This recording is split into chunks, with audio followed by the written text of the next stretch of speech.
Hello बच्चों, आज हम आपको बताने वाले हैं बेटा केमिस्ट्री का जो कॉपी लिखने का असली तरीका क्या है, जिससे बच्चे आसानी से 95 प्लस आराम से ला सकते हैं। क्योंकि राइटिंग नहीं भी अच्छी होती है बच्चों की, तब भी कभी कभी एग्जामिनर क्या होता है, देख के सिर्फ उनकी लिखावट को देखकर आराम से वो अच्छे से नंबर दे देता है बेटा। जैसा कि आपको पता है कि सबसे ज़्यादा प्रॉब्लम केमिस्ट्री में होती है, केमिस्ट्री के पेपर में होती है। तो आपको पेपर मिलेगा कॉपी, यहाँ पे पेपर होता है। पेपर जब आपको मिलेगा तो उस पर इंस्ट्रक्शन जिसे आप निर्देश बोलते हो दिया रहेगा। बोला 3 घंटा 15 मिनट का समय होता है, जिसमें बच्चा बोला जाता है 15 मिनट आप पेपर को पढ़ने में लगाए। बट ऐसा होता नहीं है, सारे बच्चे 10 मिनट या 5 मिनट के अंदर पढ़ देते हैं। लेकिन सबसे असली तरीका और अच्छा तरीका क्या होता है, कैसे कॉपी को हम लिख सकते हैं एक बेहतरीन तरीके से, और आपकी राइटिंग थोड़ी बहुत ख़राब भी है तो आप अच्छे से बहुत अच्छे मार्क्स ला सकते हैं। ये हमारे पास एक पेपर है जो कि बोर्ड पेपर है, और ये हमारे पास एक बोर्ड कॉपी है।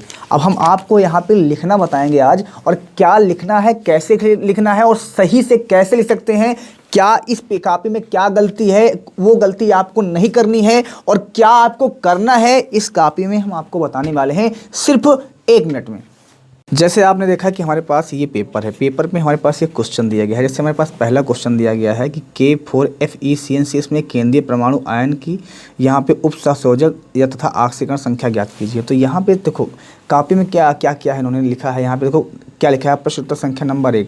जबकि यहाँ पे प्रश्न उत्तर संख्या नंबर 1 इन्होंने डाल दिया था, तो आपको एक ही बार यहाँ पे प्रश्न उत्तर संख्या नंबर डालना है। तो ये अगर देखो आप, तो ये लिखावट एकदम से गलत है। आपको क्या करना है, ऊपर एक प्रश्न उत्तर संख्या डाल देना है। ऐसे प्रश्न उत्तर संख्या जो भी आपकी होगी अच्छी राइटिंग में, आप मेरे से अच्छी राइटिंग लिख सकते हो, यहाँ पे 1 ऐसे डाल दिया। अब उसके बाद आपको क्या करना है, यहाँ पे जैसे उन्होंने उत्तर लिखा है 1 2 3 4 5 ऐसे इसमें देखो कोई नंबरिंग दी ही नहीं गई है 1 2 3 4 5। तो आप नंबरिंग को ध्यान देते हुए काम करना है आपको।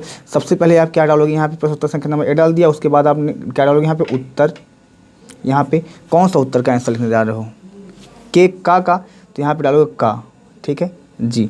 उसके बाद कौन सा उसका आंसर सही है, जैसे हमारे पास पहला आंसर इसका सही है, तो हमने क्या लिखा है यहाँ पे प्लस, पहला का +2। अब आप इसको ना भी लिखोगे, इसको लिख दोगे तब भी कोई दिक्कत नहीं है, लेकिन यहाँ पे ज़्यादातर बच्चे इस तरह लिखते हैं, इस तरह से आपको लिखना है। जैसे यहाँ पे दूसरा क्वेश्चन हमारे पास है, तो उत्तर नंबर आप इसी तरह डालोगे। उत्तर हमारे पास फिर है खा का हमारे पास कौन सा ऑप्शन सही है बेटा, पहला ऑप्शन 0, तो हम इसमें क्या डाल देंगे 0। तो इस प्रकार से हम लिख सकते हैं। इसी प्रकार से मैं आपको दिखाता हूँ। जैसे हमारे पास दूसरा क्वेश्चन, जैसे हमारे पास ये है दूसरा क्वेश्चन को मैं आपको दिखाता हूँ। तो दूसरे क्वेश्चन में क्या किया गया है, यहाँ पे आओ दिखाते हैं। यहाँ पे जैसे हमारे पास लिखा गया है, देखो यहाँ पे दूसरे क्वेश्चन में लिखा गया है कि प्रश्न उत्तर संख्या नंबर 2 का कौन सा है, यहाँ पे इन्होंने डाला है A, यहाँ पे क्या है का है, तो आपको यहाँ पे का डालना है सबसे पहली चीज़। प्रश्न उत्तर संख्या नंबर 2, बाकी सारी चीज़ सही है।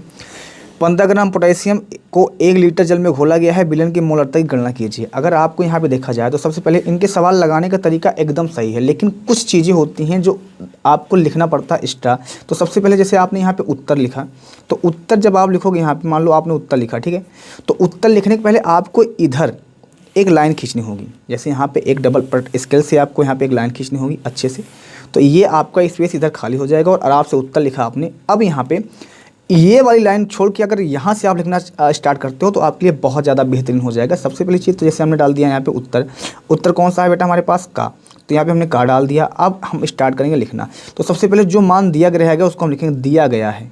क्या लिखा गया है, दिया गया है। इसमें क्या करता है एग्जामिनर, अगर आपके क्वेश्चन 2 नंबर के हैं और सारे क्वेश्चन आपने सही भी किए हैं, तो इसमें से क्या करेगा बेटा, वो आपको सिर्फ 1.5 ही नंबर देगा। क्यों? क्योंकि लिखावट कैसी भी हो, लेकिन अगर आपके तरीका और तौर तरीका सही नहीं है तो वो एकदम गलत हो जाएगा। ये बात हमेशा ध्यान दीजिएगा। इसी तरह से इन्होंने 2 भी डाला है, यहाँ पे 2 खा होगा, ठीक है। विलयन की मोलरता एकदम इन्होंने सही लिखा है, सब कुछ यहाँ पे सही लिखा है, लेकिन एक लाइन को अगर छोड़ के लिखेंगे, जो वैल्यू दी गई रहती है अगर उसकी वैल्यू लिखोगे तो आपको कोई प्रॉब्लम नहीं होगी।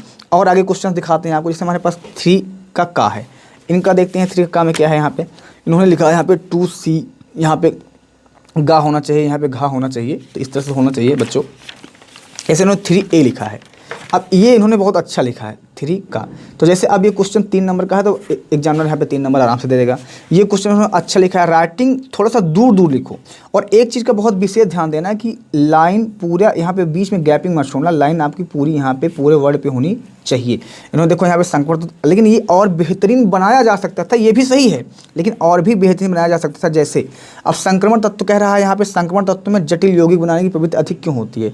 तो सबसे पहले यहाँ पे आप सीधा लिख सकते हो उत्तर, जो भी उत्तर है का, उसके बाद संक्रमण तत्व हेडिंग लगा सकते हो, संक्रमण तत्व, उसके बाद संक्रमण तत्व में जटिल यौगिक बनाने की प्रवृत्ति। तो आप इसको ब्लैक से लिख सकते थे, इसको आप ब्लैक रंग से लिख सकते थे आराम से। उसके बाद आराम से ये नंबरिंग करते हो, आराम से आप क्वेश्चन को लिख सकते थे। तो यहाँ पे हेडिंग क्या है, ये सारी चीज़ों पे बहुत ज़्यादा ध्यान देने की आवश्यकता है बेटा। इसी तरह हमारे पास आपको दिखाते हैं कि रिएक्शंस कैसे लिखी जाती हैं, अभिक्रिया। अब जैसे हमारे पास यहाँ पे कह रहा है कि कार्बिल एमीन एक अभिक्रिया लिखी है, ठीक है। अब यहाँ पे कौन सा क्वेश्चन है, 5 हुआ है। तो यहाँ पे अगर हम देखें कार्बिल एमीन कौन सा है, 5 वाला क्वेश्चन है। तो हम 5 क्वेश्चन चलते हैं, इन्होंने डाला है 5A। अब यहाँ पे 5A क्वेश्चन हमारे पास है, 5 का खा गा का क्वेश्चन है, गा के क्वेश्चन में हमारा कार्बिल एमीन रिएक्शन है, ठीक है। तो 5 गा के क्वेश्चन हम आ गए, ये देखो। तो कह रहा है कि लघु टिप्पणी लिखिए, टिप्पणी मतलब इसकी परिभाषा भी लिखना है। तो आपको इसकी परिभाषा भी लिखना है, रिएक्शंस लिखने के बाद तो परिभाषा लिखना पड़ेगा हर हाल में। अगर आप रिएक्शन लिख देते हो तब भी कोई दिक्कत नहीं है, वो समझ जाएंगे। लेकिन अगर टिप्पणी लिखने बोले तो आपको सीधा लिखना पड़ेगा, जो भी लिखना है इंस्ट्रक्शन उसको लिखना पड़ेगा। जैसे यहाँ पे एमीन है तो आप लिखोगे यहाँ पे मेथिल एमीन, ऐसे लिखना पड़ेगा, मेथिल एमीन।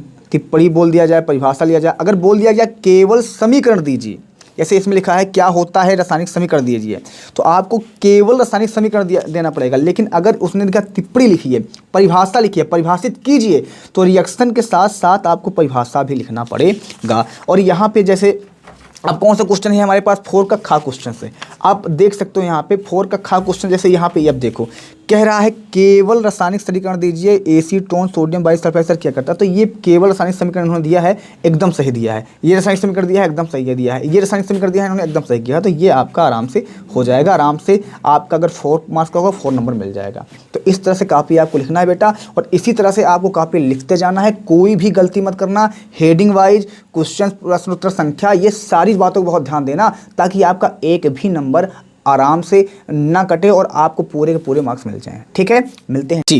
तो आई होप आपको सब समझ में आ गया होगा बेटा। तो हमारे चैनल को शेयर करें, सब्सक्राइब करें। मिलते हैं नेक्स्ट वीडियो में, और आप कमेंट्स करिए ज़्यादा से ज़्यादा कि आपको और किस टॉपिक पे वीडियो चाहिए। सारे टॉपिक, सारी चीज़ें हम आपको क्लियर करेंगे और एक एक कंसेप्ट बताएंगे। मिलते हैं नेक्स्ट वीडियो में, तब तक के लिए बाय बाय।